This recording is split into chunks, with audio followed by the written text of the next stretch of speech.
Welcome to the Set to Lead podcast, the online mentoring platform for emerging and current leaders. My name is Marianne Samdi, leadership coach and talent development expert, and I will be your host. Hi, Steve. Welcome to the show. It's great to be on. Yes, I'm so glad you were able to return. We already did a wonderful episode on some of the best practices around innovation. And I'm really happy that you decided to come on back and, dive deeper into this whole innovation concept. Absolutely. I couldn't resist. I had so much fun the first time. Yeah, thank you so much, and so did I. So today what we want to talk about is how companies can generate feedback and suggestions on innovation from their teams, and then look into how companies should decide what innovation ideas they should invest in, what maybe they should pivot or ditch altogether. How does that sound? Sure. I do this all the time with big corporations. Okay. So let's start off with, when you work with organizations, typically what are some feedback mechanisms that they use to generate innovation suggestions from their staff? So big companies that I work with, and a lot of these are big global multinational companies that have offices all over the world, and a lot of them are tech companies. Some of them are more traditional businesses that really want to innovate. And what they do is there are many different techniques, but let me start with a very common one. And then I will tell you the problems with that method. And we'll go into other more effective ways to get ideas. So a common one that I see is they'll run a competition. They'll go out to all their employees within a certain group or a subset of the company, and they will say, come up with new ideas, where we can innovate and create new business. And the employees who are motivated will submit their ideas. A lot of them, some will spend a lot of time on them, others will spend a lot less time. And then they will have a contest. They'll have judges, and they'll go through a process where they whittle down the ideas and select what they think are the very best fits for the company. And those employees essentially become the innovation team leaders. And they form a team, if they haven't already, and then they start to innovate on the product. Mm-hmm. Now, the problem with this is that the idea that these employees come up with hasn't been tested. It's just, sorry. Mm-hmm. It's just an idea. So most of the ideas anybody begins with, whether you're in a large company or you're doing a startup, most of the ideas you begin with are wrong. They are the wrong idea because you don't have enough data. You haven't gone out there and done any testing, any market validation, anything. So, but by running a big contest like this, what you do is you're actually confirming in the minds of the people who came up with the ideas, your employees, that they hit it. They have the right idea. You've told them they have the right idea. They've won this big contest. They beat out all the other employees. You've also brought in management, which has greenlit this.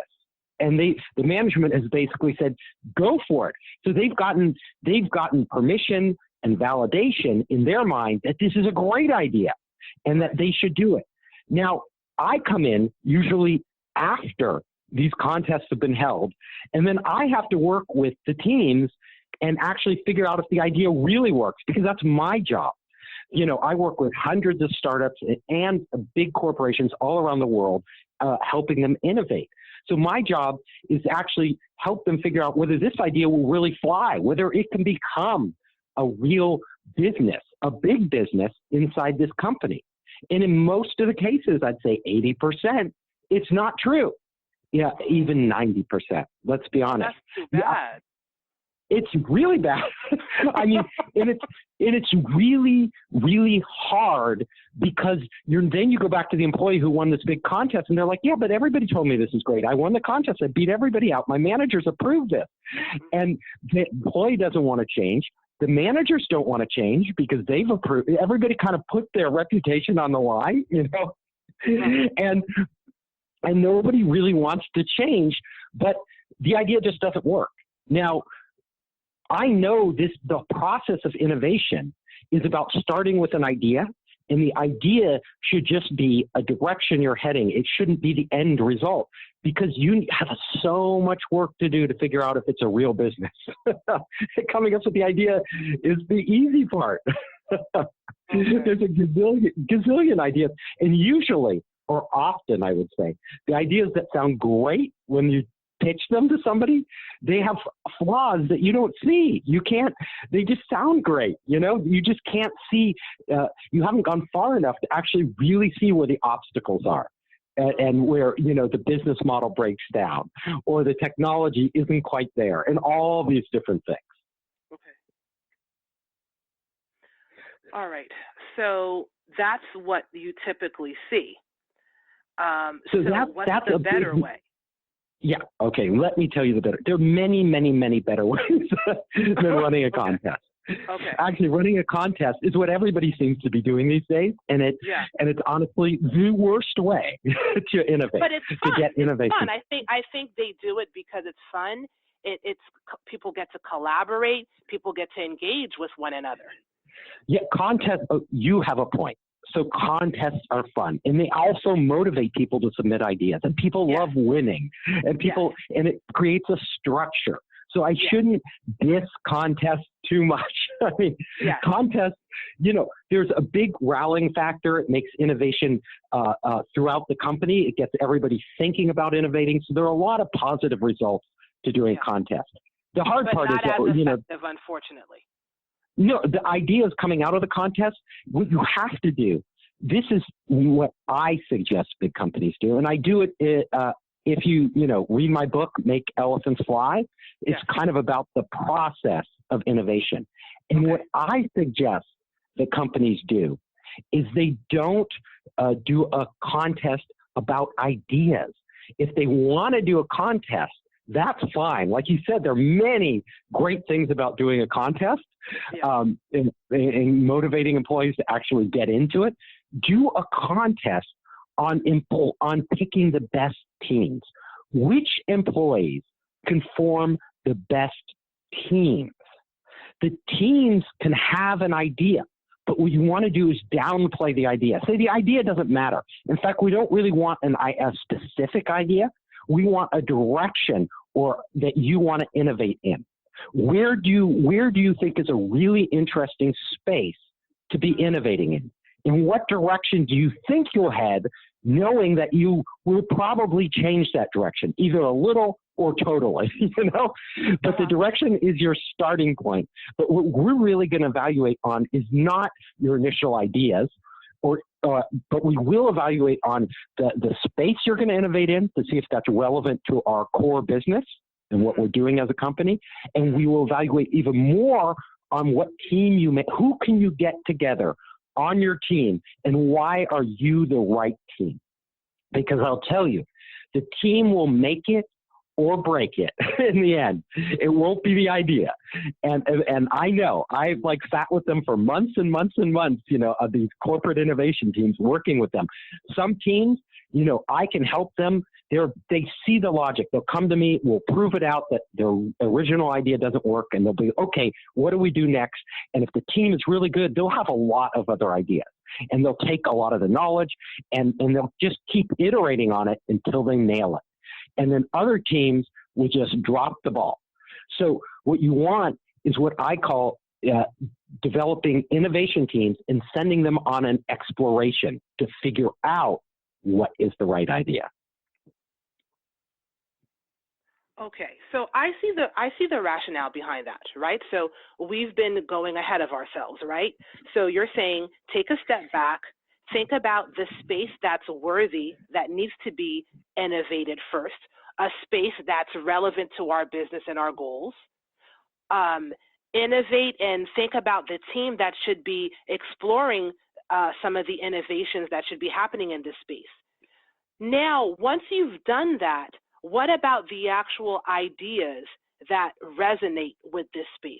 Do you do that at any given time? Yes.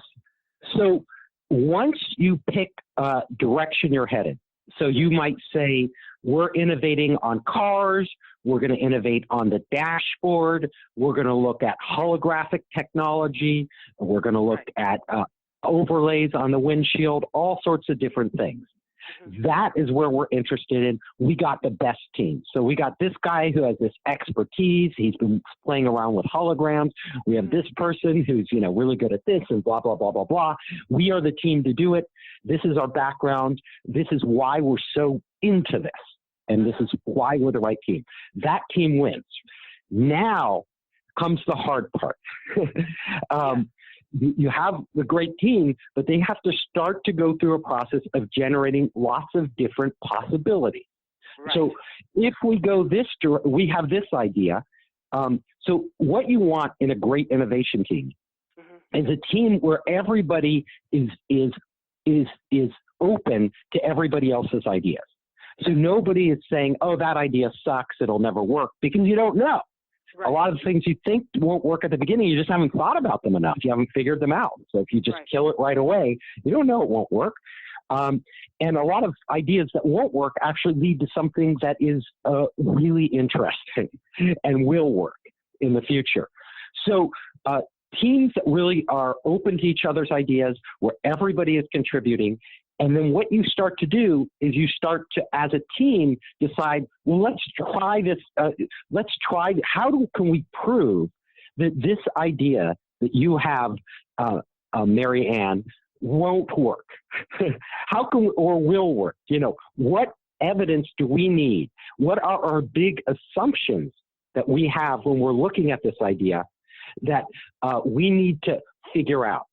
So number one, maybe we need to figure out that holograms won't distract drivers. And how do we test that?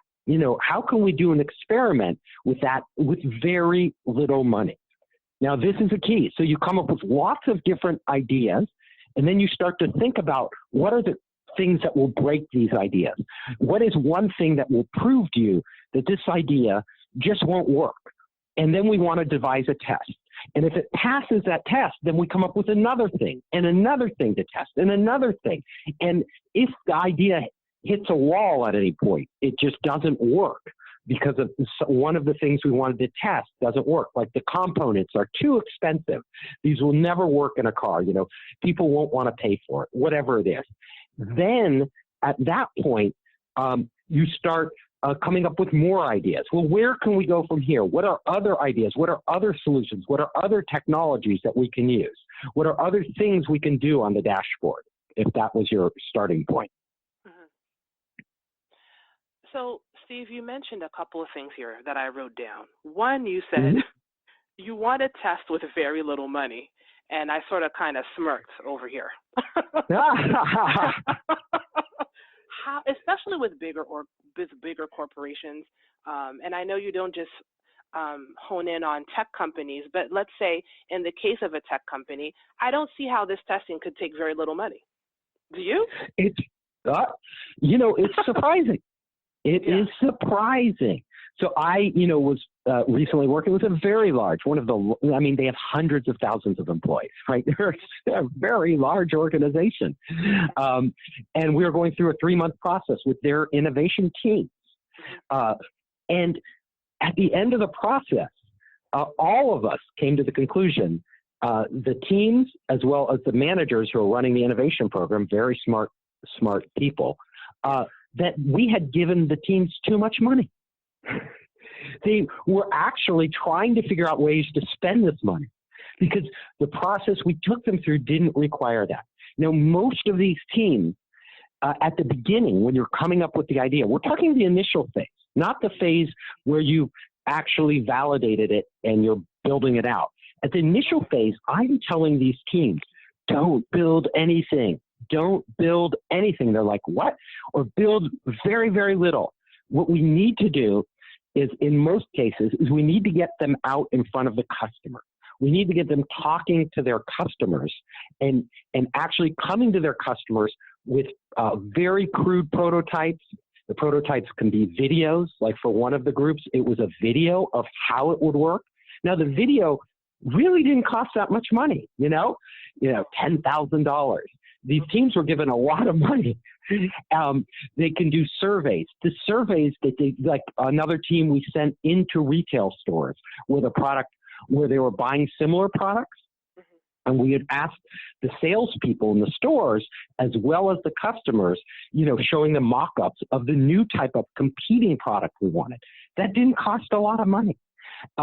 Another one, we put up things on the web with material on the web as if you can simulate on the web as if it's actually for sale, even though it's not. And you can get customers to come there and click a buy button. And when they click the buy button, it doesn't sell them the product. It tells them the product is coming soon. Enter your information and we'll let you know when you can get it. But by clicking the buy button to get that, they are actually telling you whether they would buy the product or not, because they are making the buying decision in their head. All three examples I gave you are ones we just used in our 3-month program, and none of them cost much money at all. But all of them are giving you initially the type of feedback and data you need to decide, wow, this product will really take off. People, like when they come to that web page, that kind of landing page, and they see the product and everything, a high percentage of people are clicking on the buy button, or nobody's clicking on the buy button. Or another team, they went out to customers, and the customers actually didn't want the product they were offering. They really didn't care. It didn't solve a big problem for them. It wasn't like one of their top 5 problems that they have in their business. So it would be a nice to have, as we call it. And there's so many nice to have products, and they never succeed. Because if it's nice to have, nobody has time for it. People only have must have, like I must get this product tomorrow. Those are the products and services that take off. So these type of tests that you need to run at an early stage, at the beginning, don't cost much money. So I encourage the companies, actually, by giving them too much money, they not only end up wasting it, but they end up wasting time because they're spending this money on stuff that they shouldn't be doing. The hard stuff that they are building or things like that is really a waste of their time when they should be focused more on the product market fit. Do you typically think that a 3-month stint is enough to do some of this brainstorming and initial vetting? I think it's absolutely enough time. So here is the issue. So 3 months is enough to figure out if you can't figure out everything, and every idea or thing you're innovating on is different. If you're doing core, I'm talking innovation here. And in our last talk, we talked about the difference between innovation and invention. If you're inventing a new technology in an R&D lab, it's not enough. But that's invention. I'm talking about taking technologies that are already invented, that are already there, and figuring out if you apply them to a new business, if you come up with a business model, will it work? So that's the innovation process. So 3 months is usually enough. Or what we'll often do is, like at the end of the recent project I did, and I won't name the company because it's all confidential, but we did 11 innovation teams. And out of the 11, a couple of them had the idea right.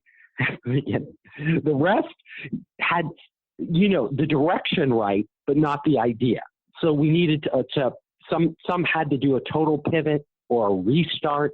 Others had to just tweak their ideas and figure out what, sometimes they'd have to move them like 45 degrees, off to one direction, keeping most of it, but changing a lot of things to make it work. Now, yeah, go ahead. No, you go ahead. Oh, okay. Okay. So let's say you have more than 2 innovation teams. How do you decide? And out of all these innovation teams, maybe several have winning ideas after it's been vetted. How do you decide which is the winning one idea? Or is it safe to say you could deliver several new innovations for the year, or in the next several years? Yes, Well, a lot of them, after the 3-month process, you're not done, right? You're done with the first phase of validating the idea. So some of the startups had fully validated their idea. They were like, wow, these are, a few of them, you guys are ready to get funding and really scale your business up because we know this works. Others, that's 3 out of 11, let's say. Yes. The others had reached, some of them had done a total restart so that they actually, by the time they were done restarting, they really had to go through another 3-month process. But they had figured out, number one, that their initial idea didn't work. And then they had come up with a lot of different ideas, and we had done some work on validating those, but we weren't finished. So a number of them have to still go through another 3-month process. Okay. And then some we killed. We're just like, no, it doesn't, there's nothing here. There's really nothing here. So that was the process we went through. Should your test market be a certain size when you're doing this initial vetting? Are there any best practices or suggestions on how large your test market should be?